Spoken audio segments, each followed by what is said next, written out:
Hello and welcome to another episode by Inside the Changing Room. Today we're joined by a man who started off his youth days at West Ham United.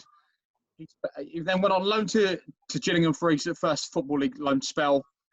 He then made his way onto Charlton, Bradford, and then went into the non-league, going to Concord, Braintree, Dartford. Had spells at Chelmsford and Eastleigh. Went on to Braintree Town, where he joined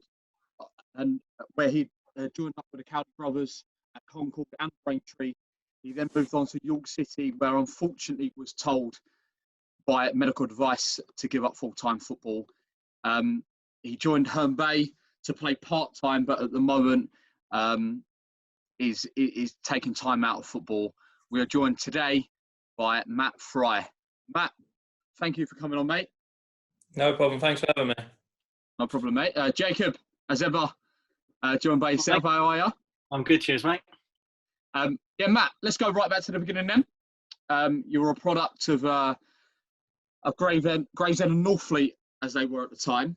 Obviously, they're now Ebbsfleet United. You come through their youth team. Yeah, what made you get into the beautiful game?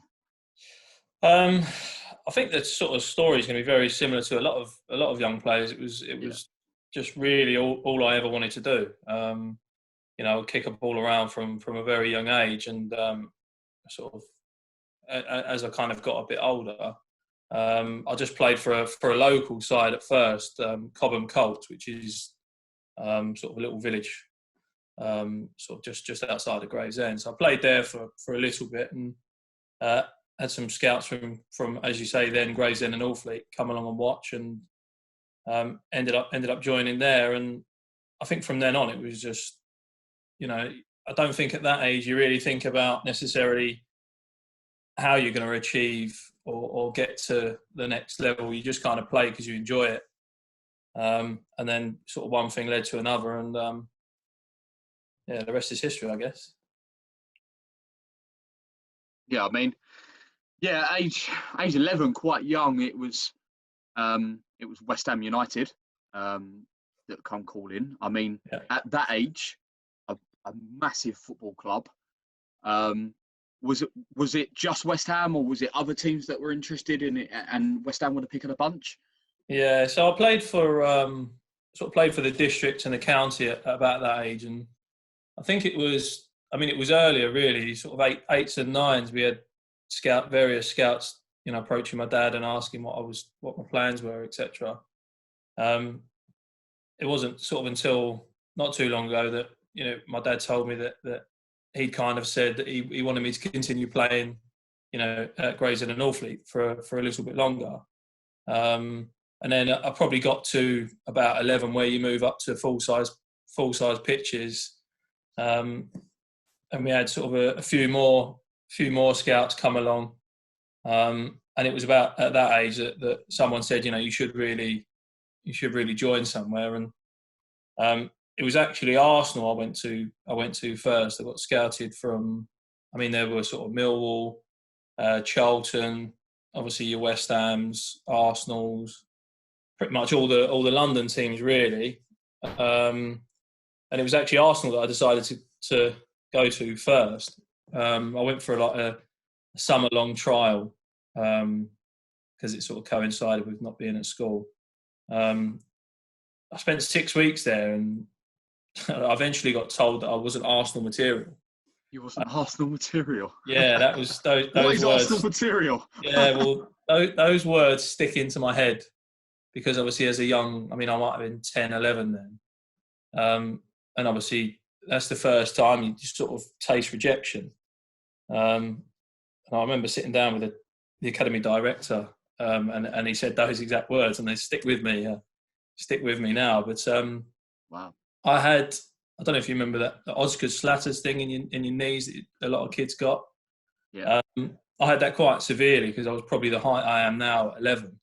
So I did my growing quite early. So I had sort of that quite severely. But anyway, it wasn't until that happened that a scout that was with Arsenal just went and joined West Ham, and he said, did I want to come over there? So I did, and I was there for 2 weeks, and then they signed me.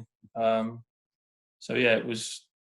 There were a few clubs, but it was pretty much between Arsenal and West Ham were the two choices early doors.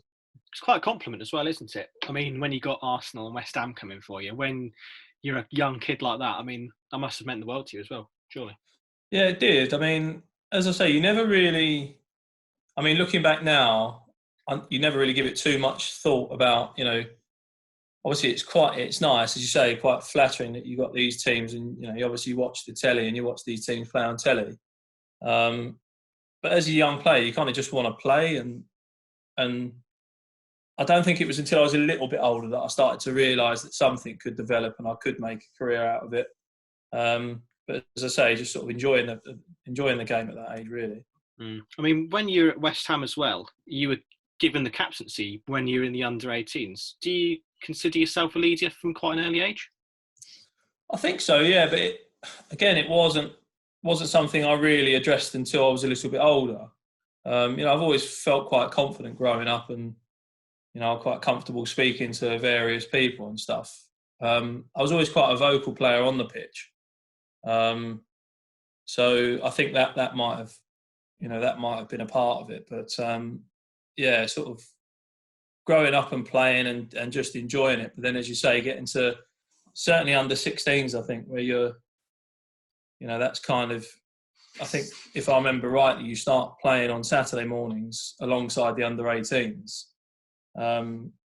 whereas before you play Sunday mornings. So at that under 16s age, that was kind of the age where you start to think, you can sort of see people standing out and doing well.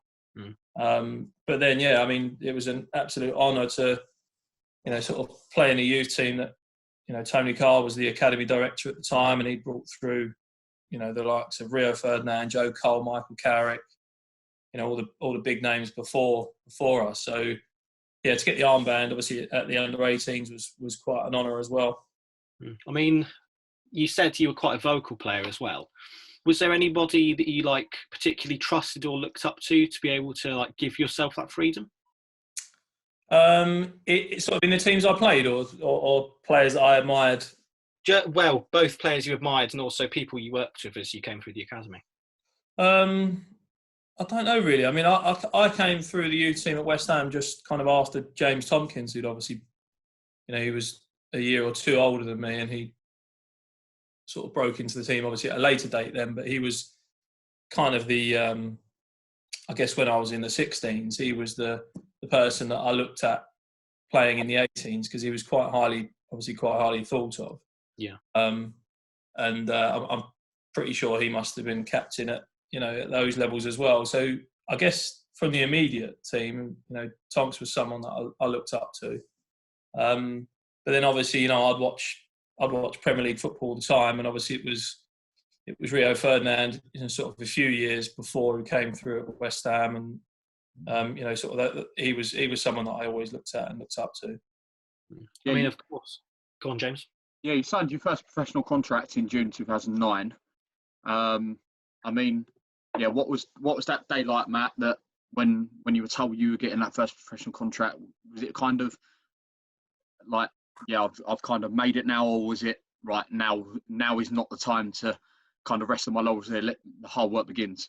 Yeah, I think very much that one, to be honest. I've always been I was always a hard-working player, and I think off of the back of being, when I was 14 or 15, I did my ACL, ruptured my ACL in a tournament with West Ham, and I spent a whole year out, which at that age is massive. Yeah. In terms of the development of the training and coaching that you have. So I think that was maybe the first time that I thought, because also the surgeon that I had, I think he said I was the youngest player at the time to have that type of injury. Yeah. And it was only sort of 10, 15 years earlier maybe that might have ended careers. So I'd obviously worked so hard to get back to a level where I was obviously playing and enjoying it again. And that kind of coincided with around about the time that we found out about pro contracts. So I'll be honest, there was an element of relief there. Not that I doubted my ability, or ever thought I wasn't good enough at that age to earn one. but clearly, you know, earning your pro contract at 17, 18 is no indication of where you're going to get to. So, as you say, I always had the mindset that, you know, great, it's kind of like a milestone, got over that, but, you know, the hard work starts now, and that's kind of really how I approached everyday training and games. Thing is, Matt, is that you obviously had that big injury there that you spoke about being out for a year. You were then told previously by Arsenal that you weren't Arsenal material to say. Now, there are two massive things that have happened to you very, very early on. Now, you see it players now that certainly at academy level where they're let go very young, they end up kind of falling away, not never coming back. How did you mentally kind of recover from that and make sure you know what, I'm going to keep pushing myself and working hard at this? Because like I've just said, there are two massive things to deal with at such an early age, weren't they? Yeah, I mean, the Arsenal thing, I kind of, you know, I was never an Arsenal player. I just went for a trial. Clearly, you know, being rejected at such a young age is quite hard to take. But very quickly got over that in the sense that once I signed for West Ham, you know, I was playing well at those various age groups and you know, working hard. So that, to be honest, I kind of got over that one, I think. With the ACL, you know, it came at a time when it was sort of under 15, 16 it was, and that's when England start looking at players to play in the under 16s, and you know, that's when, you know, Nike and Adidas start looking at young players to give boot deals to and stuff like that. And where I was playing quite well at the time, the coach at West Ham, they're approached by, you know, England scouts and stuff and asked for your two standout players. And I was shortly told after that it was me and one of the other in our age group who was being looked at for you know, for England and for a Nike deal and stuff. And it was 20 minutes into the first game of it's a big competition. I don't know whether they still do it now, but it's the Nike Cup. And it was 20 minutes into the first game of that, and I kind of touched the ball away. Someone slid in kind of from behind, and as I've tried riding the challenge, I've landed down at a funny angle and then just popped my knee and away you go. But that again took some getting over, because naturally as a young player you think, oh, well, you know, I might have played for England. I might. What if? Yeah. And I mean, Souls was one of the lads who. Chris Solly, who played for England at that age group as well, and it was one of my other pals who I was very close with at West Ham, who, you know, he actually ended up going on to get the call up. So, yeah, like you say, mentally it's difficult, but once I'd had that big injury, I had such a great support unit, not just from my family, but, you know, also I had the first team physio, for example, came up to me out of nowhere, so this was at a time where obviously I was still at school, but I'd go in and when school was finished or half terms or whatever, and all the first team boys would be in and training. Wow. So the first team physio came up to me and he kind of, I remember it, John Green, his name was at the time, first team physio at the time at West Ham, and he said, you know, don't worry about it. He said, if you're good enough, you'll make it. And I've heard that you're good enough. And, you know, at such a young age, that was quite a nice thing to hear as well. Hang on one sec, I've got to let my missus in. That's all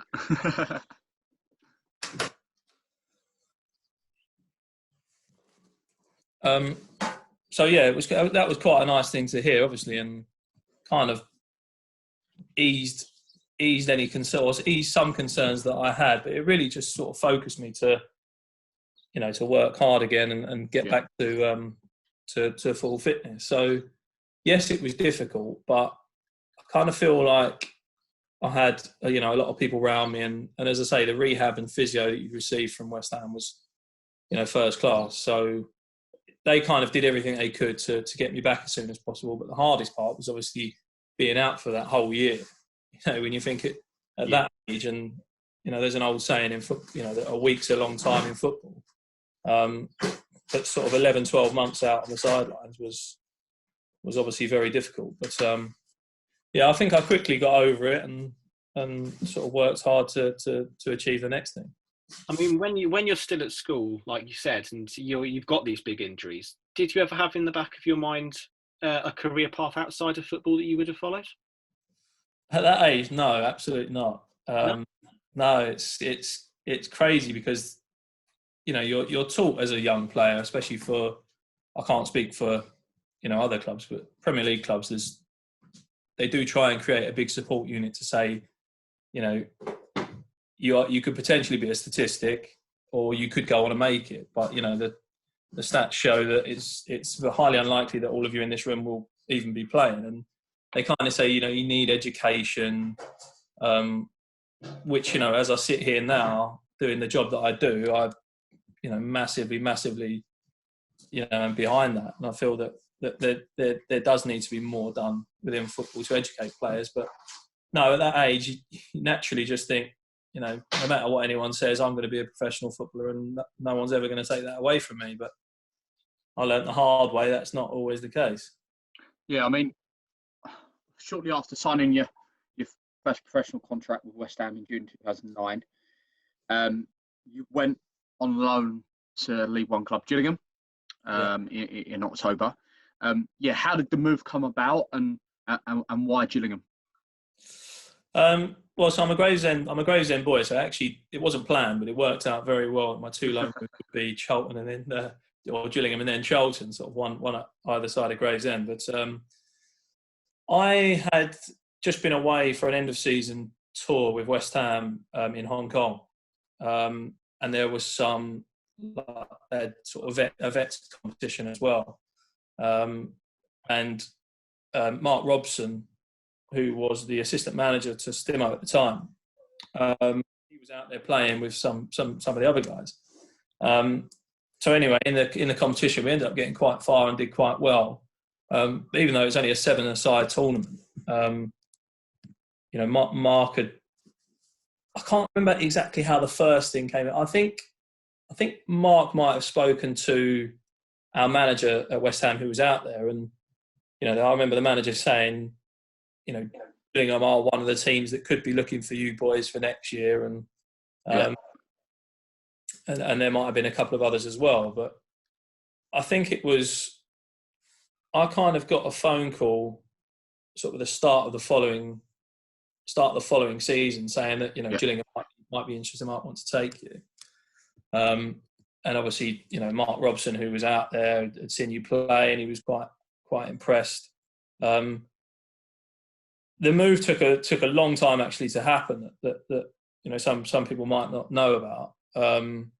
As you say, I ended up signing there initially in October, which is obviously a few months into the season. Yeah, it is. Yeah. But I think Gillingham was struggling. They got promoted the previous year, so yeah, they did. Yeah. Thing that was always an option. I think League One was where I wanted to go. Basically, there were teams saying that you've got no experience, which is kind of fair enough, but getting frustrated at the time because as a young player, of course, I've not got experience, and it's teams at this level and below. How were you going to get that experience if you weren't then given the chance? Exactly that. And it was actually before the Leeds game. I think Gills played Leeds away at Ellen Road. Yeah. I think that was 4-1. But Stimo had been on the phone and said, or to my agent, and said that they need to shore up their defence because they've not been doing too well. And Kingy, who obviously had a fantastic year the year before, had a bad injury as well. So yeah, it all seemed like it was working well in my favour. But then the chairman said that he didn't want to release money to someone who didn't have any experience. So my agent actually said, "Well, look, let's Gills have got a reserve friendly next week. Why don't you let Matt play in that and see what you think?" And obviously, as a young player, I got a sniff that I might have been in there with a League One team. So of course, I said, "Yeah, I'm more than happy to play in the friendly." Yeah. But anyway, I played in the friendly, played really well, and in the following week, Stimo had agreed the deal, and I was on my way there. As I say, it worked out well. It was down the road. I mean, yeah, your debut come away at MK Dons. Correct me if I'm wrong. I think that was the day that Scott Burnham ended up lasting about 45 minutes for us. Not even that. Yeah, exactly. Was it kind of, I mean, your debut, I remember Mark coming out after and said in his interview that you were fantastic that day, but it was unfortunately, it was a 2-0 loss for Gillingham. Was it kind of this is a welcome to League One football? Yeah, it was. And it was kind of bittersweet for me because, and as you say, I've got a scrapbook at home, and that article from Stimo is firmly in place there because that was quite a proud moment for me. Yeah. Obviously, as you say, we lost 2-0, but when you look at the team that you play, and I think you can go back to that year, 09-10 year in League One, and I mean, you had the likes of Millwall, Leeds, South, Norwich, Don, even, were a big team. Charlton, obviously, and then when you look at the players who played for those teams, they had some really, really good players. And I think MK Dons at the time, Jermaine East, who ended up playing in the Prem, Aaron Wilbraham, I think, who played in the Prem as well. Those two were the forwards that day. Obviously, they were. Jason Puncheon played in the Prem. They had a really, really good side. And I think for me, it was just under 12,000 as well. I remember speaking to my agent the night before, and I was kind of saying this is quite a big, it's quite a big deal because obviously when you're training as well, I had 2 days training before with Jules, but I was involved with the lead up and the press, surrounding everything. And that was all new to me. And I remember speaking to my agent the day before, and I just said, what if I'm not ready? What if this is one step too far and I go out and play tomorrow and I have a bad game and then I'm, back in the reserves and that could be the end of my career if I, wow. All these things going on in your head because you kind of feel like this is your chance, you have to take it. And I'd also kind of had a bit of a wobble in terms of fitness, just I hadn't trained as much as I wanted to, and I thought, there's some good players playing tomorrow. I turned up and the Stadium MK is amazing stadium. Yeah. And I remember walking out before the fans get there and you have a look around and it was huge, and then you got your shirt hanging up and there's all these emotions going on before the game. But once I'd got out onto the pitch, it just kind of all disappears and you just focus on your game, and then it's your first touch and your first tackle and your first header that kind of set you up. I remember making quite a good tackle on Jermaine Easter actually as he was kind of last man, and after that I kind of settled into it and really enjoyed it. Yeah, we speak about Stimo, Mark Stimson. What was he like as a manager to work under? I really like Stimo. He says it how it is. No nonsense. And I really like that, and I respect that about managers because a lot of managers can tell you what you want to hear, especially as a young player. Yeah. But Stimo, I think he had obviously brought Jules up the previous year, so everything was kind of going well. I think he'd signed a lot of players from non-league, maybe the previous year or something from his Steve days. Yeah. And there was kind of a group that were kind of no longer playing, and I could sense when I got in there was a little bit of, I think when a manager's not playing, you're not happy. I remember there being a bit of hostility with some players towards him because they weren't playing. But my memories of Stimo is you wouldn't cross him because, he's the manager and you just wouldn't really want to get stuck in with Stimo. But he was great for me. I enjoyed it and yeah. Yeah, I mean, any standout players from that year? Because obviously you mentioned about the opposition. Obviously Jermaine Easter and Wilbraham, Jason Puncheon. You go through that Leeds side that they had. I think that might have been the year they had Luciano Becchio and Jermaine Beckford up front. It was, yeah. You look at Southampton. They had, I think Ricky Lambert was there. It was, yeah. Yeah, I think Oxlade-Chamberlain was breaking through. Yeah.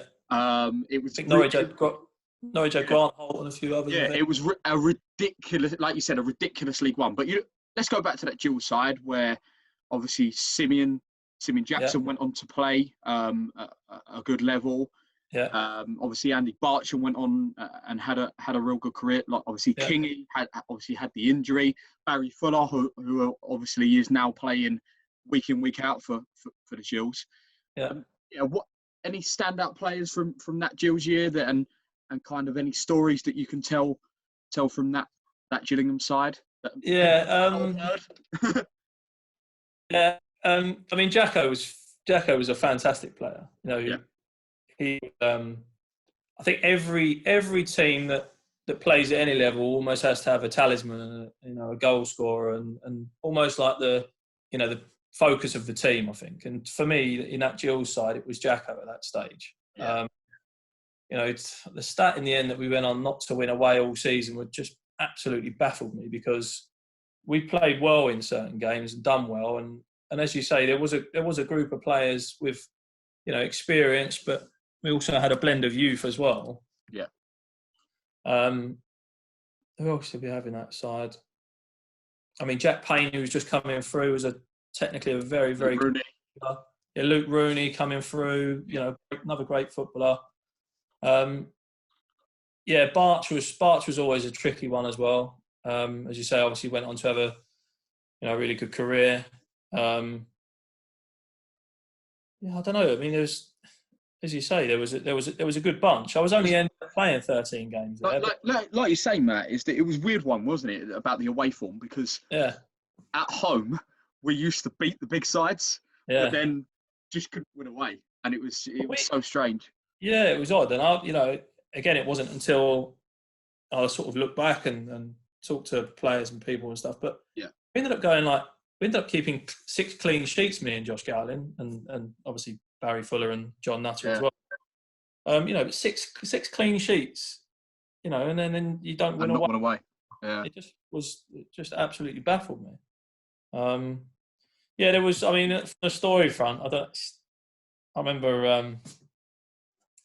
So I'd probably played 3 games at this point, and obviously I had a really good relationship with Josh because we were kind of at the back together. Dennis, Ollie, Simeon Jackson. There was it's quite a good group. Anyway, a couple of the lads said, "Oh, should we pop into Maidstone on?" I think it was a bit of Tuesday night, to be fair. Obviously we had Wednesday off, but there was a game on a Saturday. So it was almost a little bit like, we shouldn't be doing this, but let's just pop out and have a little wander around. From memory, no one actually drank on the night.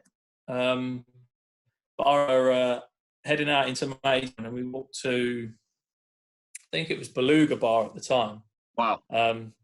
In Maidstone, and we kind of got out to Maidstone, walked in Beluga, and then one of the lads kind of dashed out the way to the side, and he said, "It's the chairman." And there was a private party going on upstairs in Beluga that we didn't know about. And I think it might be someone's birthday who had played football before, but it was a party.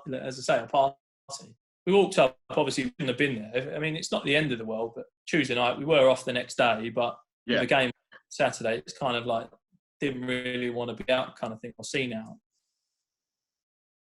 We've avoided the place like the plague, just in case. But yeah, not a massive story, but just that was my first taste of yes, I've been involved in football now, and there is still a life outside of it, but you kind of got to be careful when you do go out. Your home debut was against Charlton. Obviously, we're going to move on to Charlton and how that move come about. But walking out at Priestfield for the first time, everyone kind of mentions how good that Rainham could be. What was it like walking out at the home of the Gills at the time? Yeah, that was again very fond memories of that as well. And if I remember rightly, obviously the stadium was packed. Clearly, it's a local derby. Yeah. I bought some tickets. I didn't realise we got complimentary. So after my debut at MK, I actually walked into the ticket office at Gills and asked for 5 or 6 tickets. Did they not look at you weirdly? Well, I said they did look kind of strange, but obviously I'd only played 1 game, so they kind of looked at me it was really quiet. There was only me and the guy selling the tickets in there. And I said, "Oh, can I have 5 tickets, please?" And I said, "Do we get any tickets for like, And they kind of looked at me and said, "What do you mean?" I said, "Well, I'm a player. Do we get any tickets?" And they were like, and then when I said who I was, they were like, "Oh my God, yeah, you should get tickets." Well, looked at you and gone, "You look like Matt Fry, but do I say this?" Yeah, exactly, yeah. But it was, that was quite funny. But I ended up buying 5 or 6 tickets for friends and missus and family and stuff. But anyway, yeah, as you say, walking out to the packed stadium, and we kind of walked out into the centre circle. You do your handshakes and stuff, and then we started obviously at the Rainham, so I kind of ran off to do my stuff over there, and photographer wanted to get a photo for Kent Online and stuff, and I just remember it. I remember the noise, and it's funny what you remember actually when you retire. The sort of emotions, and smells, and all stuff like that. But playing against Charlton as well, obviously massive club, and for me, as growing up, they were always a Premier League team. So it was obviously a massive game for me, and I think I ended up playing quite well again, and we drew 1-1. And I think you'll remember it. Johnny Nutter scored one of the craziest own goals I've seen in a long time. So for anyone that's watching this, it's the best own goal I've probably ever seen live, and it was one of those moments, wasn't it, Matt, that you either laugh or you cry. 100%. But as a player, I remember thinking, because when you play against teams like Charlton, or teams, I think they were second at the time, and you play against these top teams, you have to really be, resilient, and basically, if you don't concede, you've got a chance of winning. Yeah. And they've had chance after chance after chance, but we're defending well, and then you concede a goal like that, you think it's not going to be our day. No. No. But Simeon came up with the goods, and ended up rescuing a point in the end, which was. Jacob, when you get a chance, please do go and watch that own goal back. In fact, I'm probably going to actually insert it. You're going to have to put it on it. Yeah. To this podcast. Sorry to Nuts if he does end up watching it, but we'll take a minute. We'll make sure he does. Yeah. But I remember he laughed at it afterwards, and he just said, "Jacko dug him out of a hole." But well, he did. Another funny story. We spoke about it before we come live on here. Gills fans watching this will remember the Leyton Orient saga, where we ended up playing in Leyton Orient's kit, and I think at one stage there was 2 goalkeepers in the starting lineup. Were you one of the players on time, Matt? Is the question. No, I wasn't. I remember. You'll remember, as you say, you went there. I've not seen traffic like that in a very long time. Yeah. I remember, so I was actually in a car with Josh Gowlin, Barry Fuller, and I want to say Fabian Brandy. Wow, yeah. Yeah, it was someone, I can't remember, someone else. But basically, I remember, there was all this stuff in the press, and I remember we were reading what Stimo was saying to the press, on our phone when we were still not even through the Blackwall Tunnel yet. And basically, Stimo was saying, there's 4 of my starting 11 in one car. And that was obviously us. Wow. I genuinely thought the game can't go ahead. There's no way it can go ahead because we're all stuck in traffic. There's no one's going to care. Anyway, Stimo rung us and just said, I can't remember if, Barry was driving, so I'm sure he can't have done, but Stimo said to me and Josh, obviously the 2 centre halves, he said, you 2 are going to have to get out and get a train or a tube, and you've got to get here somehow. Run. me and Josh jumped out the car, and we got on the local tube. Can't remember what it was. We were through the tunnel by this point, so we just jumped on a tube to Stratford. And I remember being on the train with the Gills fans and stuff, and we had, tracksuits on, bags around our shoulders. Hang on. Photos and shaking. When you meant to be at the ground an hour ago. Exactly. And it was kind of like, me and Josh ran to the stadium, ran and got changed. It was the most rushed start to a game I've obviously ever experienced. And as I mentioned before we were on the call, it was kind of like my first taste of professional football. And, that was just not kind of what I was expecting. We ended up, like you say, wearing the Leyton Orient away kit. Yeah, because you walked in, you were late, and you're going, hang on, we're wearing the own kit team kit Well, here as the well. kit man was obviously in the same traffic, so Yeah. he didn't have the kit, so he had to wear their away kit, which was surreal. Yeah, and then obviously Curtis Weston put us 1-0 up, and you're thinking, well, Yeah, this was worth it. yeah. I do remember thinking though, because after that game, I think did we lose 3-1? We lost 3-1. Yeah, lost 3-1 in the end. Yeah. I remember thinking after that game, I thought I do feel like I've been beaten up here. Like, you know, the preparation, everything felt terrible. Did the ref do anything to accommodate that? Like before the game, did he delay kickoff or anything? I think there was discussions of him delaying, but I don't actually remember if they did. Didn't in the end, and he actually come out in the press after, and then said that it was Gillingham's fault for not being there on time. Oh, and really? it was Andy Durso had refereed. Yeah, and he come out and I had the comments somewhere. I was reading up it earlier, and he basically said it was Gillingham's fault, and basically that by the time the kickoff had come around, that we'd had the majority of our starting 11 there. Oh, that's right. Yeah, we had to deal with it, and he weren't going to delay it.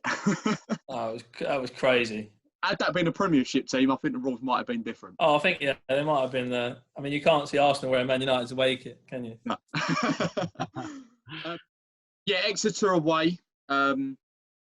Let's speak about it. Obviously, it was kind of all rosy up to that point in your Gillingham career. You'd come in flying. Like you said, 6 clean sheets. You were doing very, very well. Gills fans were kind of thinking, Matty Fry is the answer to our defensive problems here. Exeter away comes along. Stewie Lewis scores one of the best goals that season. Great goal, actually. I think was that his first goal as well? It was. It was top corner. Yeah. 80th minute, kind of around 80th minute it comes around. Your first kind of real bad knee injury in terms of professional game. Happens. Yeah. How does it happen, and what are the thoughts running through your head when it happens, Matt? I mean, I remember that being a really tough game as well. Wet and windy. Yeah, it wasn't actually until. Yeah, I mean that was always a tough place to go as well. Not just a tough side, but it was a tough place to go. It wasn't until after I kind of looked back and I remember an incident in training that I sort of went for a block and my knee kind of hyperextended. But I kind of brushed it off and carried on training and it was fine. But I wonder whether that had maybe done something, because when I actually did it in the game, it was so innocuous that I just thought, I must be fine. Nothing could have gone wrong, surely. No. But yeah, in the game, you say sort of 80, 82 minutes, something like that. Long balls come in and I've kind of just side foot hooked it away. So you kind of open up, it was my right leg. So I side foot kick, sort of cleared it and it just opened up the outside of my knee. And then I just felt a sharp, almost like stabbing pain. And I thought something's not right here. So anyway, I came off, saw out the rest of the game on the bench and ended up walking off. And I remember reading some stuff afterwards that Bills fans were saying, it can't be that bad. He walked off the pitch. But it was a meniscus tear. And obviously you can walk on, it's not like you've broken your leg or anything. But yeah, I mean, I was devastated because I kind of thought, what a run I'm having here. And I was really, really enjoying my football at Gills, and the fans took to me really well. As you say, my loan was getting extended month after month, and ended up playing 13 games. I ended up playing there, including the FA Cup. Really enjoyed it. I just thought to myself, I hope this isn't a long one, and I can, get back, because we were also kind of hovering around the relegation spot, but every game was a fight, and it meant a lot. And that was massive for me. To go into a team that was kind of struggling was huge, and I learnt a great deal about myself, playing there. But the hardest part was thinking I might not be there for the running, sort of towards the end of the season. As it transpired, I had an operation 2 days later on New Year's Eve, so I was sort of stuck in a hospital on New Year's Eve. Lovely. Yeah, it wasn't great. And then I just remember getting, really nice messages from the boys and the gaffer, I hope you come back soon, get yourself sorted, and we can have you back when you're done. Yeah. Obviously, it never happened in the end. No. And I think, did they go down that season or was it the following? Did, yeah, at Wickham, unfortunately. So I mean, I was obviously devastated because I felt like I played a part in that season, and it was obviously devastating that they went down. I mean, you mentioned your support network at West Ham as well. What was it like at Gillingham? Yeah, kind of. I mean, when you're on loan at a club, it's kind of like, I feel I was fortunate enough that every loan spell I had felt like home.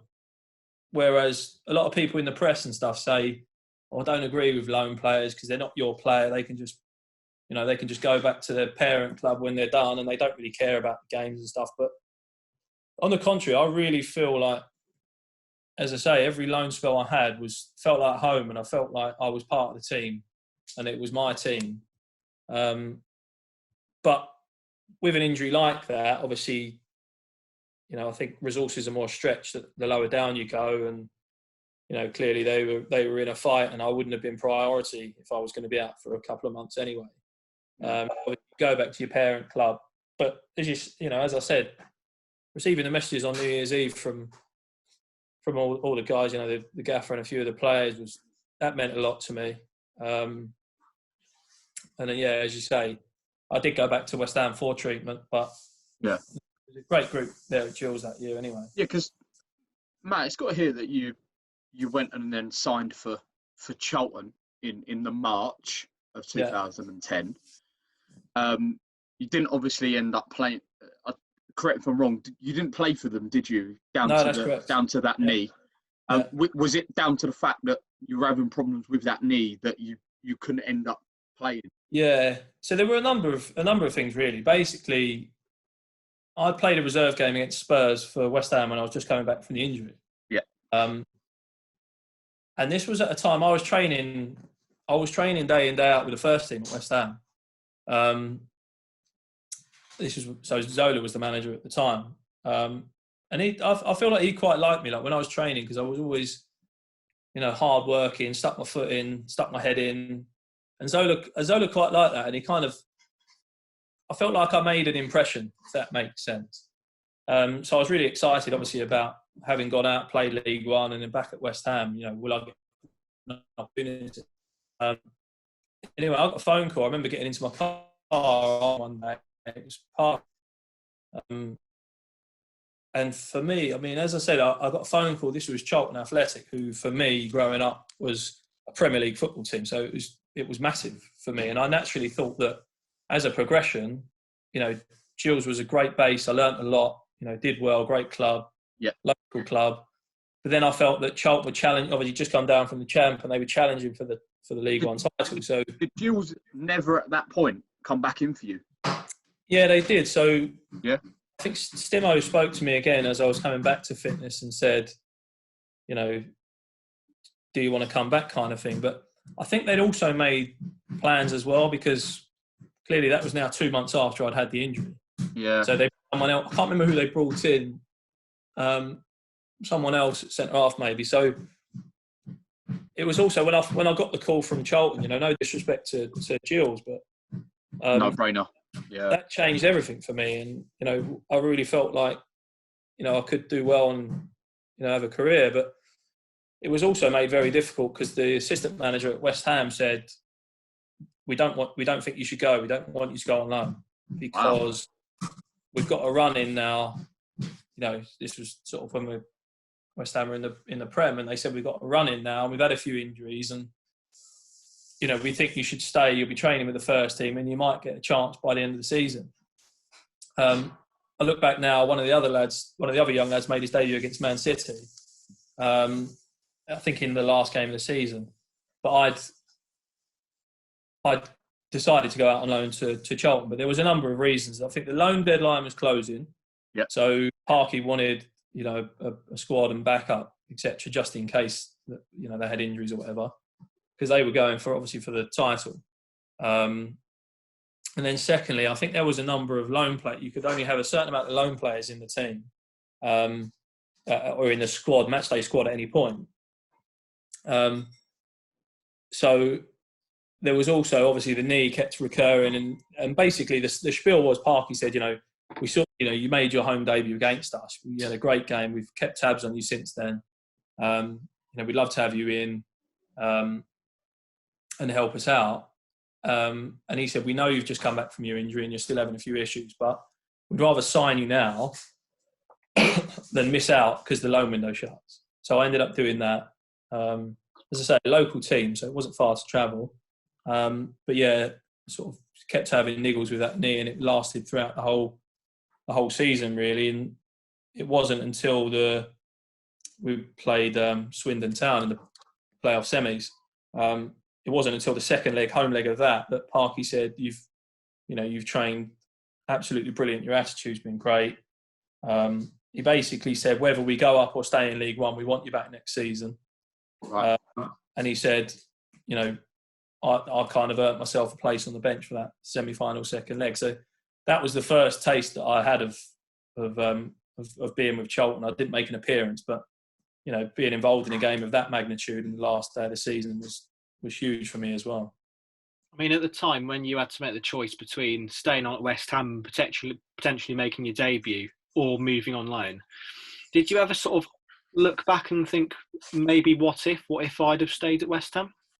I do, yeah. But then I also am so grateful for, my career, in my opinion, was short-lived.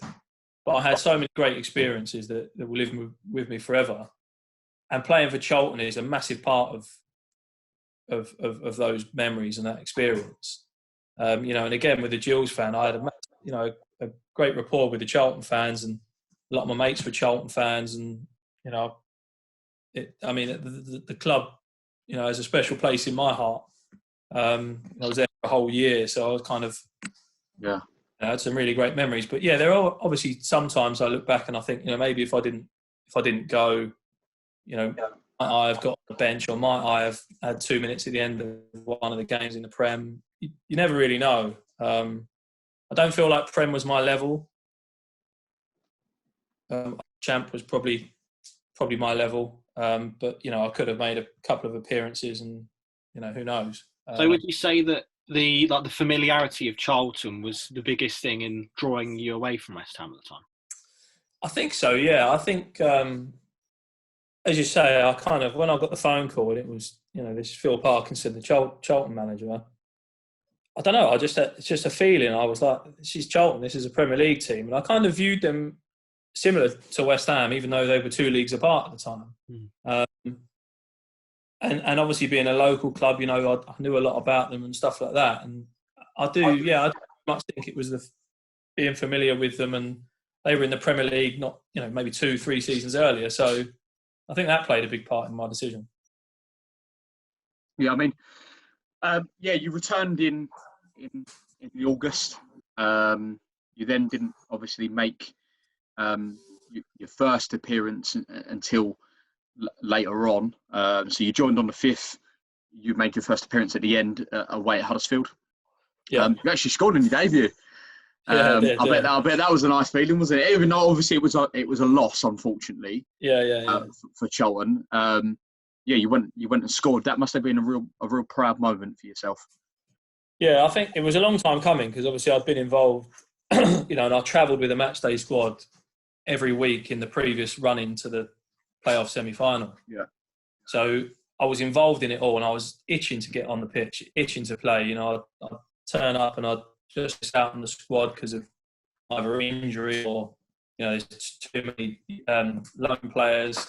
And obviously off the back of not much football the previous year, it would have been difficult to have thrown me in. But I was itching to make my debut for Charlton. And I was on the bench that day. We were 3-0 down. I think I came on in the 90th minute. I think it was just such a token thing. But, I didn't, why would the gaffer also bring on a defender in the last 2 minutes of the game? I had no idea. But maybe Parky felt that I'd worked hard, and, obviously I needed to play at some point. So, why not chuck me on? But yeah, I just remember thinking, we're 3-0 down. I think I picked up the ball on the halfway line, just decided to go on a bit of a mazy run. sort of ended up running across the pitch at the 18-yard box, cut back, hit one. It took a slight deflection and went in, but I remember celebrating like I'd won the game, which looking back now seems silly, but I've still got a great picture of me framed of celebrating that goal. So yeah, it's a proud moment, and yeah, my first senior league goal at that point. Yeah, obviously we had Chris Solly on this podcast last week. He spoke about how special the Valley can be. Obviously you played there, and when the Valley does get going, it can really get going. How special was it to wear a Charlton shirt at the Valley and represent Charlton? For me, as I say, I still go and watch Charlton now. I went to the playoff final at Wembley last year. It really does, as a club, as a special place in my heart. And people say, well, you were only there for a year, and it was during quite difficult times for the club as well. Yeah. So people could say there's no real reason for me to have fond memories, but I guess because my career was cut shorter, that makes those memories even more special. And as you say, I played week in, week out. I made 32 appearances that year. Yeah. And I think 28 of them were starts. So I, really sort of, I felt like I'd earned my place. But yeah, as you say, the Valley, when it gets going, and wearing a Charlton shirt was very proud. And as I say, some experiences, I played away at White Hart Lane in the FA Cup. There's a great picture of you and Luka Modric. Yeah, I tend to share that one quite regularly on social media nowadays. Yeah. I get a bit of stick for that, but it's. I mean, that was a fantastic experience, probably the best experience that I've had. And there were other away games. Sheffield Wednesday at Hillsborough was, I think, one of the best atmospheres I've played in. It was absolutely electric. So yeah, as I say, playing for Charlton was a proud moment, and it's still a club that I follow very closely now. Souls was there, came through the youth team there, and obviously when I was at West Ham, we used to play against Souls and John Joe and that kind of age group. So they always, for me, Charlton remained a Premier League team. In the way we viewed stuff, but some very, very special memories. You spoke about him earlier. The manager that you played under at Charlton, Phil Parkinson. Unfortunately, in terms of success, in terms of promotions, he didn't achieve it at Charlton. But what was he like to play under? Again, Parky for me was, when I look at my career, obviously Stimo was the first person I had in there, and then Parky was obviously someone also I very much respected and looked up to. Yeah. Me and Parky got on really, really well, and I guess that goes to show in the sense that he signed me twice at Charlton and then took me up to Bradford as well. And as I say, quite a difficult time at Charlton for the time, but he always spoke to me and he always made an effort. And I guess when you're playing week in, week out, and you play it, you kind of think, well, you're not surprised. And if you spoke to one of the lads who wasn't playing, maybe would he have the same opinion? I don't know. But for me, he was, he was brilliant, great guy, and I really much enjoy playing with him. I mean, of course, you left Charlton and you went back to West Ham, and in February 2012, you had your contract cancelled by mutual consent. What was it like at the time, and what was going through your heads emotionally? Well, so what a lot of people don't know is I had quite a severe injury in my time at Charlton, but it was an injury that didn't stop me from playing. It was an injury that I could play with. And I think when you speak to, if you spoke to a lot of Charlton fans who was a season ticket holder that year, they'd probably say that I started very well. And then just after Christmas, I sort of fell off, almost my performances started to fall off a cliff. And I had quite a severe case of something that's called compartment syndrome in both of my calves. Wow. Which the only way I could describe it is like someone taking your kneecap off, filling your legs up with concrete, and then the concrete sets. while you're playing. And Wow. you know this. So basically your legs felt heavy all of the time. Yeah, I had no power. I couldn't push off. And when you're playing left back and you got some of the best wingers in the league running up against you, you know, you can get exposed. And it kind of coincided with, as I say, the time that Chris Powell came in and Parky left. And I think from then on, like they re-signed me for another month or two. But as I say, my performance has just dropped off a cliff. And you kind of talk about the great memories in football. And sadly, I experienced some of the really, really dark times as well. And, you know, mental health is a big part of football now, as it should be. Yeah. But, yeah, as I say, that second half of the Charlton season, although I was trying very much to enjoy it, my mental state was really, really tough because having had, you know, ACL, then another knee injury, I kind of thought maybe what I'm feeling is the same as what everyone else is feeling. And, you know, to go and investigate what the injury was meant potentially upsetting people and not playing. So I kind of convinced myself that it was normal. Anyway, cut a long story short, very long story short. I ended up going back to West Ham because I guess my performance had slipped off, and because I wasn't viewed as injured because I was still playing, they must have just thought that it was because I wasn't playing very well. But there was an underlying issue, and I turned out to have a very, very severe case, and I had both calves operated on the following summer. Was it West Ham who found out the problem then? I pushed for it, and West Ham weren't too happy because I'd basically just before joining Charlton, I just signed a new 2-year contract after I'd been at Gill. So I'd signed a new 2-year deal at West Ham. So when I'd left and gone back there, I still had a year on my contract. But by this point, I'd done pre-season and I'd spoken to Sam Allardyce, who was the manager at this point. And I'd obviously said, you know, am I in your plans? Because we'd just come down from the Prem. Yeah. So I was thinking maybe I could get a chance.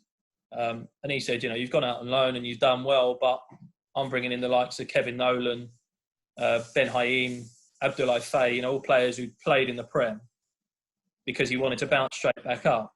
You know, Matty Taylor was another very experienced player. And I said, you know, that's fair enough. But at that point, I then thought, well, I've got a year left on my contract. So I'm going to find out what's wrong here. Yeah. So I pushed for it.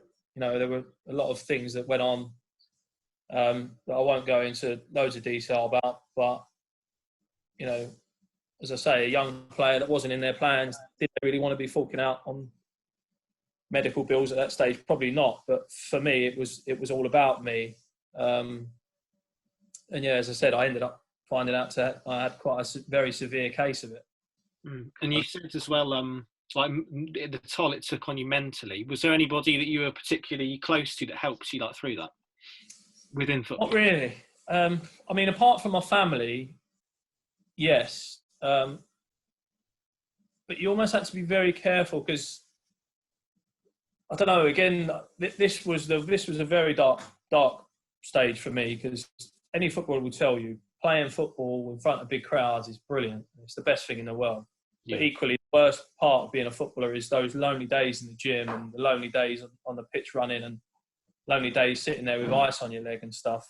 And sadly, I've experienced quite a lot of that. And there's no one really, I didn't feel like there was anyone I could speak to at the club. Wow. Because clearly, you know, it was at a time where obviously they decided that I wasn't in their plans. And you kind of almost, people always say it, you have to go in and you sit in the change room and, you know, you put on like a macho bravado. Brave face. Yeah, brave face basically. And it was tough. But as I say, I pushed for it and I ended up finding out what was wrong. And in the end, it was, as you say, it was January, February time. And I was rushed back really.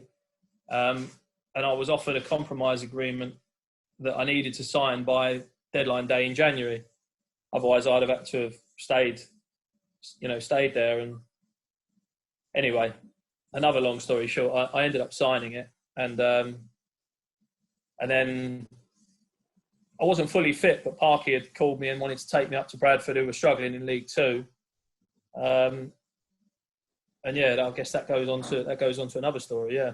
Yeah, I mean, like you just said, obviously Parky took you up to Bradford. That was the first club that wasn't sort of down south. It was obviously further away from your family and everything. What was that like, trying to adjust to that sort of setting? Yeah, so my sister lived in Sheffield actually, which isn't a million miles away from Bradford. So I'd often been up north to Sheffield. So when I played up there, I'd often stay there the weekend and stuff like that. And I'd always wanted to experience playing away, sort of playing up north or somewhere out of your comfort zone and away from home. And I'll be honest, I Parky phoned me and just said, look, this is a sleeping giant here. You've only got to come and look at the stadium and everything else, and you see what a massive club it is. And he was right. I went up there and had a look around the stadium and had a chat with him. I think because of the injury, I only signed till the end of the season. And financially, obviously, I just received a pay up from West Ham, but I think Bradford kind of used that to say, well, we'll just top up your earnings with a lower salary kind of thing. And obviously, I wasn't too concerned. I just signed and did it. But I ended up sort of a week later, I had another sort of niggle in my groin. And I mean, that ended up causing some serious issues. But as it transpires, that was why I didn't end up staying after the end of the season. I mean, yeah, Matt, you talk about kind of your injury problems between obviously West Ham, finding out Charlton, and then Bradford as well. And then you go back to kind of like them being the darkest days in your career and things like that. You look at their mental health now is a big thing in football. The PFA obviously talk about it an awful lot. Yeah. You see big name players talk about it and things like that. Did you find it at the time a massive shame that you wasn't given the support that you quite rightly did deserve? And do you think that if you were guided in the right way, that maybe at some point during that spell that maybe you could have stepped away, looked to what really was happening with those problems, and then step back in? Do you think if you were guided the right way, you could have prolonged maybe that football league spell for you? Yeah, maybe. And I think and it's hard because it's not a feeling of being sad. It's not a feeling of being happy. Yeah. It goes a lot deeper than that. And as I say, sort of when I had all those problems, I kind of feel when I look back now, my transition from where I am today, doing what I'm doing, and that, young player with no fear, making his debut for Gillingham, there's been loads that's happened in between, obviously. Yeah. But when I look back, I feel like my transition wasn't just you've broken your leg, you can never play again. No. It was a prolonged, sustained journey that, if I'm being honest, I haven't long got over. And there's still, as I say, there's not a day goes by that I don't think about playing. And, sometimes my train into London goes past the Valley, which is quite depressing. But, after that thought of, what if maybe I could have still been playing, or where would I have got to? You kind of then think, well, I was proud to have done what I did. And, a lot of players would have loved to have done it, or a lot of, people would have loved to have achieved it. And yeah, maybe, again, it's kind of like, if the support was there, would I have spoken to them though? Would I have approached someone? Because yeah, I don't know. It's almost like you feel like, I don't know. You're in a bit of a bubble, aren't you? Yeah. Yeah. It's quite hard to explain, but it's kind of like, what was going on to me? Was it normal? Yeah. But like, maybe if I spoke to someone, they said, that's not normal. You shouldn't be feeling like this, or whatnot. Maybe something else could have happened. But I think the big change was, Bradford actually ended up offering me another 12-month contract at the end of that summer. But the terms, while I was earning very good money at Charlton, and I lived to my means at that stage. I had a car. I was paying for my sister's car at the time. You have financial commitments, and the money I was offered didn't even cover my expenses. Wow. And it wasn't that I said, it wasn't a stick your two fingers up. I kind of said to Park at the time, I remember it, I said, I desperately want to sign, I want to play. Yeah, but you've got to be able to live.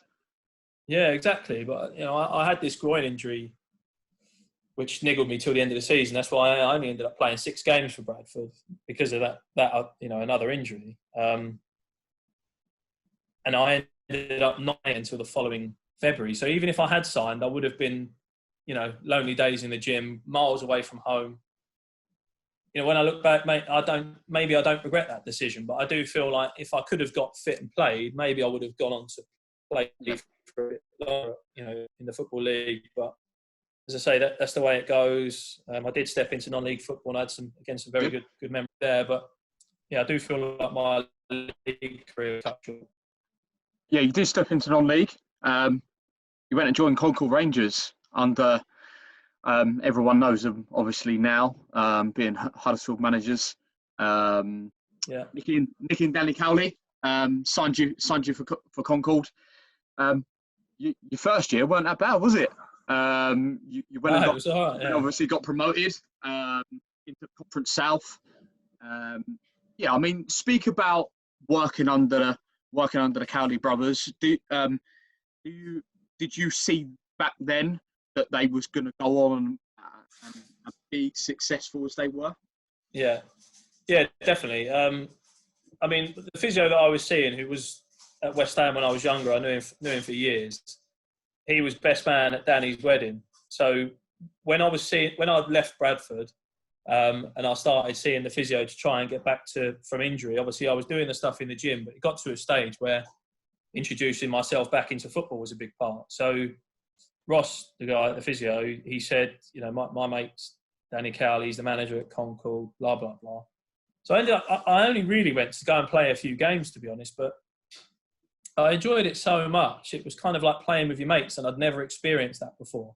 Yeah. It was so serious, and obviously it was your career, and it meant a lot to a number of people. But when I went and played for Concord, it was maybe 100 people at the most turning up to most games. The boys would have a beer after the game, and it was just a completely different experience for me. And obviously, looking at where Danny is now, in all honesty, it was no surprise to me. No. No, Nicky was playing at the time. He was centre midfield just in front of me, the captain as well. Wow.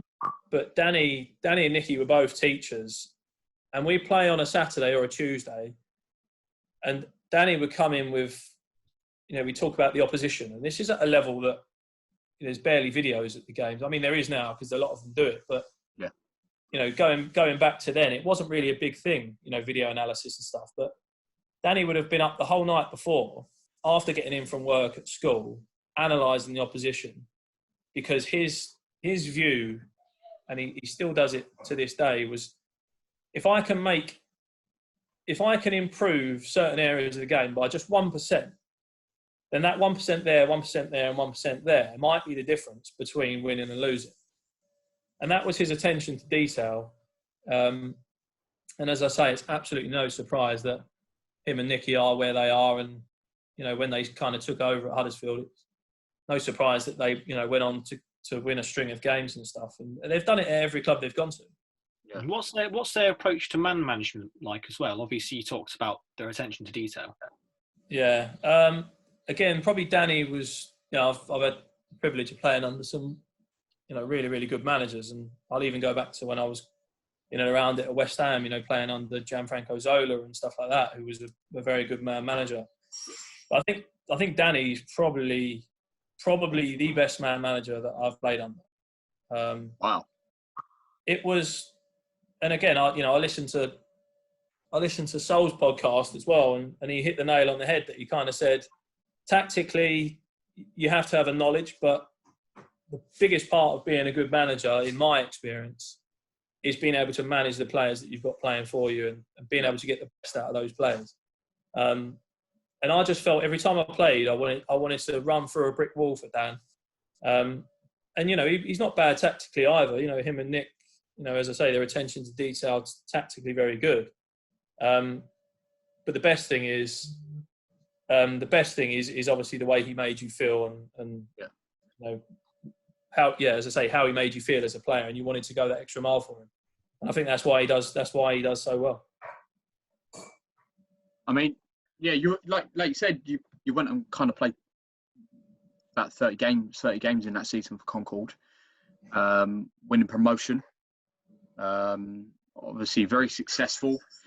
You then in a year obviously that summer in 2013 you went to sign for Dartford. Yeah. What was the reason for leaving Concord? And I know Dartford at the time were in the Conference Prem. Yeah. So obviously they were a level up. Was it a kind of case that you wanted to go and test yourself back more towards the Football League? Yeah, I think so. And obviously, as you say, it was definitely about that step up. And, you know, obviously I could have stayed at Concord after that season. But, I mean, this goes to show I was actually earning, and it wasn't about the money. It never was, to be very honest. But one of my, you know, discussions with Parky at Bradford was, you know, I could earn more than this part-time, or I could earn almost this part-time. Yeah. And that wasn't, you know, it wasn't a dig or anything. As I say, it was just, I need to live. Financially, I need to live. So, I mean, when I joined Dartford, I wasn't far short of the contract I was offered at Bradford full-time, and I was just around the corner from home. I think when I joined Dartford was the time that I thought I'm going to go and get a part-time job as well, even though I could have probably prolonged it a bit longer. Yeah. And I didn't really know what I wanted to do at this stage. I spent a little bit of time working at BMW in Tunbridge Wells as a salesman. So that's what I did while I was playing for Dartford. But I soon realised that not training every day took its toll, especially in the Conference Prem. And yeah, it was more so just because the club was local, you know, good setup, etc. For one reason or another, it didn't work out. And as I say, maybe not being as fit as I should have been was part of that. So yeah, I mean, I look back, it was a good club, but I think it was probably the wrong decision for me at the time. Yeah, I mean, you didn't. Go on, Jacob. Okay, you only made 15 appearances at Concord. I'm just reading here, and then you moved back to Concord. Yeah. How did that move come about? Did you approach Concord, or did they approach you? No, so it was more. So I played 15 times for Dartford. I ended up leaving in just before Christmas, I think it was. And again, that was a time where quite a dark time for me as well. At Dartford, when I look back, they had a great bunch of lads and they made you feel very welcome. But for me, I was going through a difficult time. You know, as you say, you imagine playing the kind of level that I'd been at and then maybe realising that might never get back there. And as I say, it was quite a dark time, that spell. But once I'd had the taste at Concord and I enjoyed it and won promotion, obviously the year before, that made me realise that you can kind of, no matter what level you're at, a promotion is a promotion. When you work hard to get there, the elation and the feeling, the group of people we had, I still talk to a lot of them, and we talk back to that day being one of the best days, you know, in football. Correct if I'm wrong, Matt. Did you play with Alex Woodard, who's now at Peterborough at Concord? Good pals with Woody. Still talk to him now. I spoke to him last week. Talked to him quite a lot, and he was at Dartford. But then I really got to know him when I was at Concord because we used to, car share, and obviously then at Braintree. Woody's a great lad, great player. So the move to Concord basically come about that I just wanted to go back and enjoy my football again. So I spoke to Dan and he said, of course we'll have you back, and that was that. Yeah, I mean, you had a few spells at Chelmsford and Eastleigh where you played a few games, but really it was then back at Concord in 2014 where the FA Cup run was kind of a real eye-opener to everybody. at that time, Concord really kind of put themselves on the map for the first time, where FA Cup first round proper, reached against Mansfield Town, went up to their place, got yourself a replay as well. Yeah. Brought it back down, and I'm pretty sure you ended up playing that replay in front of nearly 3,000 people. That night, obviously, unfortunately, losing 1-0, but yeah, was that kind of an eye opener that even though it was part-time football, even though Concord were a club compared to the clubs that you played for, a small club as such, in no disrespect. Right. Was it kind of an eye opener that, wow, at this level, football does mean so much to the fans? Yeah, definitely. But I think the main thing was, this was not people's living. This was people's enjoyment. As I say, people that we played with, and even from the management and the people who would support the teams, they'd be away working all day, and then they turn up in the evening to train and to play on a Saturday just to enjoy it. And that was really a sign for me. Yeah, we had a great bunch of lads, and obviously Danny Cowley was a fantastic manager. To go up to Mansfield, obviously, that was history for the club as well. FA Cup first round. Yeah. And by all accounts, we should have won. We should have beaten Mansfield. It was an own goal from one of our defenders, a looping own goal header that sort of gave them a chance. We went 1-0 down, but we ended up, getting another goal and earning a replay. And again, we played really, really well at home. And it was very, very unlucky. But, as I say, again, some of the memories at Concord, the chairman, Anthony Smith, was a great guy. And, he kind of brought in all the right people, and that was supported, obviously, by Danny. He brought in the right manager, and then Danny brought in the right characters, and it was a really, really good side and great team. I think we won the Essex Senior Cup as well. Made the playoffs in 1 year. I can't remember which one it was, but yeah, a really successful spell at the club.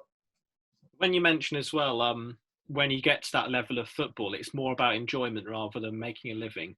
Was there sort of a noticeable change in the environment at each clubs, if you were to compare them? Well, you mean from the professional clubs to the non-league clubs? Yeah. Yeah, definitely. I very much felt that playing for Concord was like playing with your mates down the park. And again, I mean that in no disrespect, because that was the atmosphere that they tried to create. Just pressure off, go and enjoy it. But that doesn't mean to say that Danny didn't get us fully prepared and fired up. And every game we played was a fight, because it was, and that's how he got us playing. But as I say, singing songs in the change room after wins and stuff like that, it was very different to what I'd experienced, and I did really enjoy it. But there was always that part of me that was missing, playing at the level that I had played at. And as I say, there's still times when I feel like that now. As I say, there's not a day goes by I don't think about it. But yeah, there was definitely a change in atmosphere and stuff between the full-time teams and part-time teams. Would you say that was like a turning point almost in your career, where you were going from sitting on the sidelines and not really enjoying your time to all of a sudden really seeing like the grassroots, well, not grassroots, but the lower levels of football and actually how much it means to people? Was that a turning point?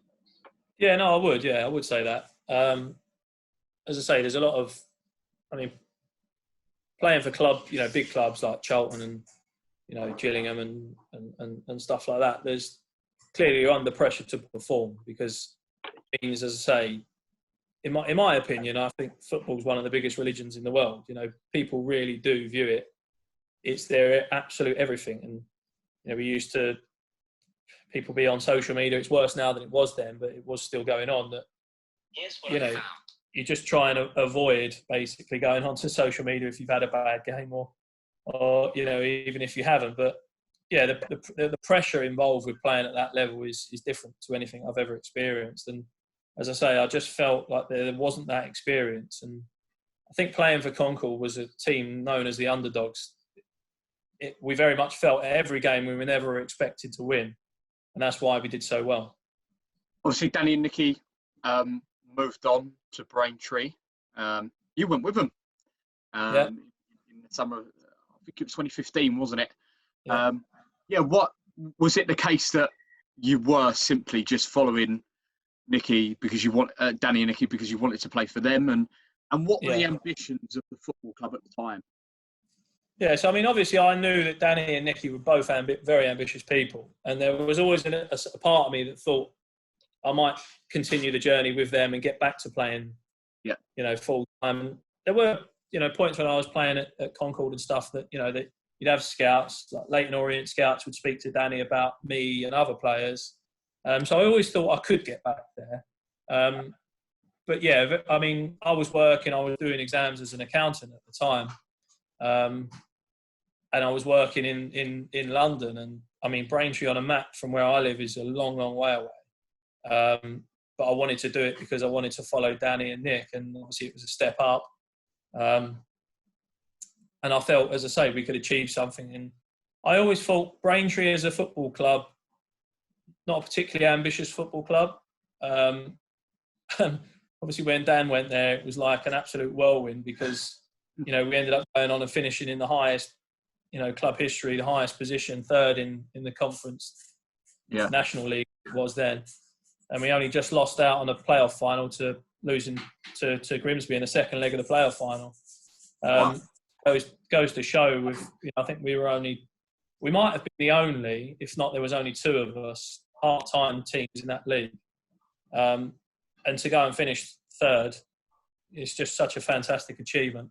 And again, that's I'm really proud of my time there because, as I said, we had no right to challenge at the top end of that league. Very minimal resources, but again, it epitomises the Cowleys and their attitude and work rate. Any standout players? Any standout players from that year, in terms of the ones that have maybe gone on and done very well? We did. We had a good side. Obviously, Woody was there, so Woody's gone on. He's in League One now. He's a very good player. Simeon Akinola we had, who's now, I think he's at Barnet. Yeah. But he scored a few goals. Kenny Davis, I think might be at Sutton now, was our captain. He was technically a very good player.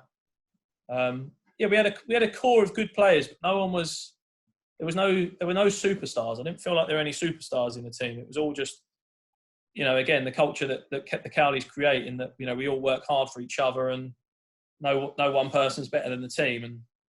And as I say, I think Cowleys take that to where they are now. And there was always a question when they moved up, when you start talking to players who played in the Prem, can you talk to them the same as someone in non-league? But, I think they've proven that it can be done. Yeah, with Lincoln, very successful. Work ethic and stuff, yeah. Yeah. Would you say you had particular highlights at Braintree? I think the playoffs were massive for us. As I say, we went away in the first leg to Grimsby and we beat them 1-0 at their place. So we came back to ours, with a real shot. We thought we could do it. Sadly, it just wasn't. It wasn't to be. We lost out. But that was a great moment for me. Sort of playing in the playoffs for a small team. Yeah, say a small team. I don't mean it disrespectfully, but a club with low resources relative to everyone else in the league. Yeah, you signed for York in June 2016 on a 2-year contract. What was the obviously? Yeah, I mean, was it a sense of sustainability and obviously York being, I think they'd just been relegated from League Two at the time, hadn't they? Yeah, you're right. So I think again for me it was kind of like there was always that hope that I could go back and do it. So the Cowleys got the job at Lincoln, and they had 4 centre halves under contract, and I was working at the time, and obviously I was desperate to join them. Desperate. Was there an offer? Was there a chat? Was there a talk? Well, Lincoln? There was definitely a conversation. As soon as they got the job, they gave me a call, and it was something that I really wanted to happen. But as I said, financially, they had 4 players under contract, and in reality, I needed to quit my job to start to get fully fit to be at that level again, if that makes sense. And also, Braintree I had a number of other offers from other clubs, York being one of them. And I said to them, I'll hold it off because I want to join you boys. And it got to a stage, it was prolonged, and they kind of said, I can't guarantee, we're trying to get rid of a couple of the centre-halves. We need to get rid of 2 before we can bring you in. And they said, I can't promise you that we can do it. so I wouldn't want to say to you, miss out on another opportunity, because we know he works hard for it, if potentially it might not work out here. So anyway, it got quite late in the day, and York had offered me a 2-year deal, just come down, lovely city. And to be honest, you know, even though I'd had several more injuries, you know, in the period we've spoken about, I had several more quite serious injuries, but I still managed to sort of be there and about. And I said to my missus, you know, I'm willing to quit my job and go and give it one more go, but this is it now. This is my last attempt. And obviously York being full time, I signed a 2-year deal, decent money for the level, and a lovely city.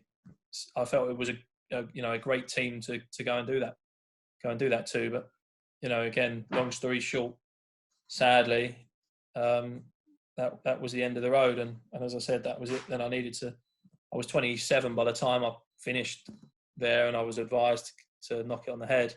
Wow. And obviously at that age, I needed a career. Peak at your career at that age, aren't you? Arguably the peak. But you know, the way I was viewing it was that because of the injuries, I knew it wouldn't last forever. No. And I could have gone and joined another, you know, or maybe obviously the advice was to retire and seek other plans. But I guess at 27, I thought I need a career here. I can't just keep, you know, jumping around from pillar to post. I'm going to have a family, you know, soon. So as I say, I needed to knuckle down and find a job. Wow. And then, I mean, yeah, like you say, unfortunately, at the age of 27, you were advised medical advice to retire from full-time football. You went down to part-time to Herne Bay. Was it kind of the case that you wanted to stay in football, but you were now looking, because I know now your job's accountancy, isn't it? That's what. No, I'm doing investments now, so it's something slightly different. Yeah. So obviously, was it the case that you then now needed? I'm going to stick into football, but I now need to think about my future. Yeah, I think the Herne Bay thing was. I mean, could I say it was a mistake? Maybe it was. You know, it was very much. I was working in London. You know, I work in London, and it's long hours and it's hard work, and I kind of, maybe I was kidding myself. I kind of thought I do still want to play and I want to have a taste of it, but I think I was chasing something and I didn't know what it was. And as I say, you know, I'm quite happy now to, you know, I might go and play again next season. I'm not sure yet. I don't know how I feel and what the situation will be like, but full-time was clearly not an option. It was too much. The job was my main focus, and it really has been my focus since I left York. Yeah. But as I say, how you finding it, Matt? How you finding being in investments and obviously it's a completely different world from being in full-time football. Yeah, of course, it's very, very different. And as I say, it's taken a long time to get used to it. But as I say, when your priorities change and your focus changes, you know, you kind of make it work. I love what I do. I do really enjoy it. I've worked hard. I've done several exams to get to where I am, and I'm currently working towards being chartered, which is another challenge in itself. But yeah, you know, it's long hours. It takes a lot of getting used to. Very different to football, obviously, but you know, I'm now working towards, you know, sort of working in wealth and investment management. So we work with a number of ex-professional footballers that we manage their wealth. And I guess I kind of view that as keeping my hand in there, and I'm, you know, sort of starting to build my own book of clients. And you know, if I can help, I've already started working with several agents and stuff to try and educate the younger players from an early age. And you know, if I can experience football in some capacity doing what I do now, you know, clearly I'd love to do that. And it's but as a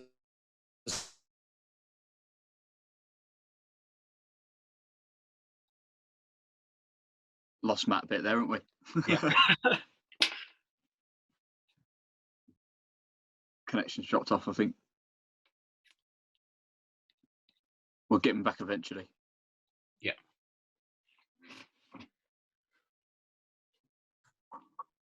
There we go. Got you back, Matt. You got me? Yeah, got you. Got you. How much did you miss?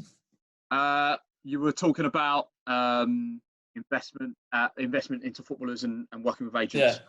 Yeah. So just as I say, just probably if I can experience a side to football doing what I do now, then that's great. And as I say, I've already started, building my own book of clients. And as I say, I've spoken to agents and stuff to just try and educate the younger players because, I do feel I'm a prime example of someone that always believed that they'd be a professional footballer for a long time. Yeah. Arguably I turn 30 in a few months. I should still be playing for another 5, maybe 6 years. Yeah. I experienced the hard way that wasn't to be. And as I say, I've spoken to a number of players, already to try and share that story and try and help them. Wow. Help them really. So, yeah. I mean, before we finish off, I asked you before we start recording to pick your best six-a-side team. If you were to manage a six-a-side team with best 6 players to be played with. Go on in, Matt. Pick if you have a six-a-side team, who would play? Quite a tough one because, as I say, I've had the honour of playing with some very, very good players. And I'm going to include reserve team games as well. Okay. Just purely because, as I say, I train day in, day out with obviously the West Ham first team, and I can't not include some of those players. So to start off with, in goal, I'd go with a guy called Ross Warner, who was the number 2 at Charlton when I was there. Me and Ross still talk now. We're very good pals, but if I think of a keeper in a six-a-side game, I think you've got to be up and down, making double saves, triple saves.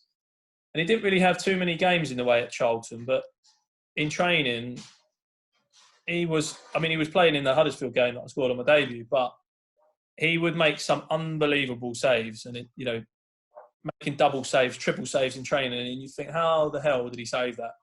So as a keeper in a six-a-side game, I think you've got to be like that. So I'm going with Ross Warner. Defence, I'd probably go Simon Francis, who's obviously playing in the Premier with Bournemouth captain. Yeah. Wow. He had a bit of a tough time with the Charlton fans when he was there, but he was technically a very, very good player.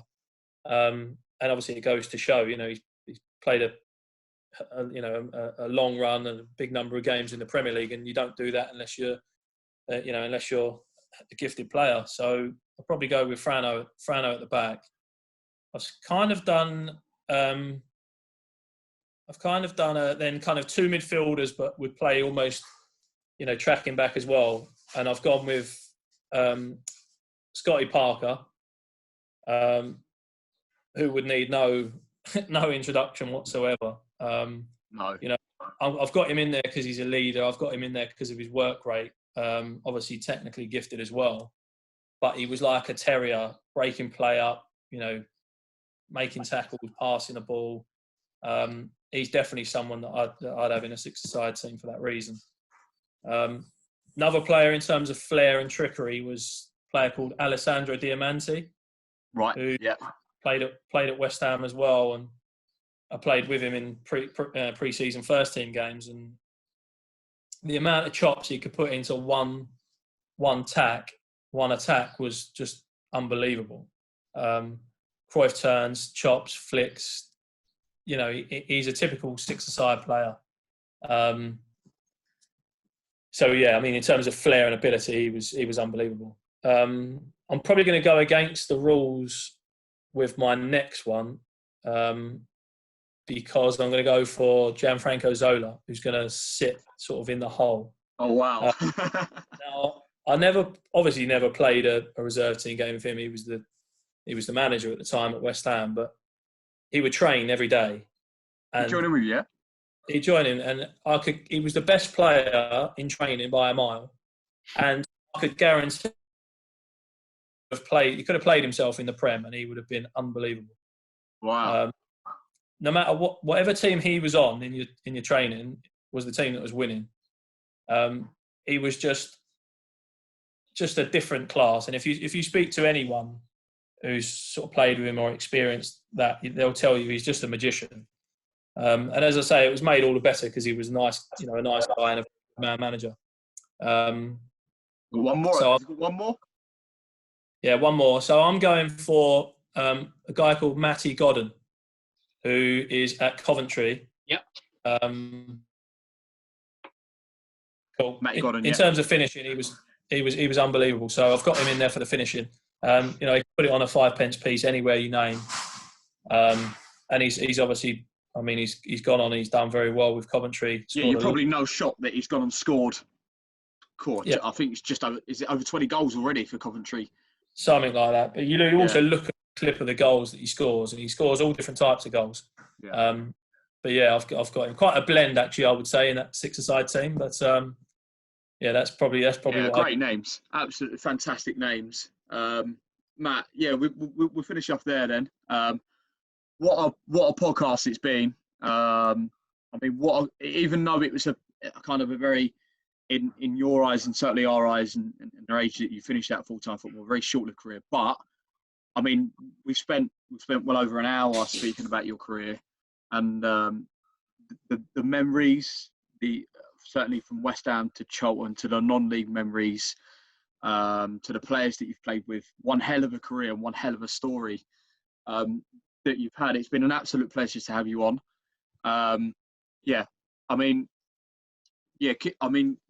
Certainly the memories the fan bases that you've played under, Gills, the Charlton, the non-league memories. I mean, just to come and sum up, you must, even though it was very short-lived, you must be very, very proud of what you've done. Yeah, I am. And as I say, thanks firstly for having me on and letting me speak. I don't get to speak too much about my career anymore, but I've got some really, really great memories. And, there's not a day goes by still that I don't think about it.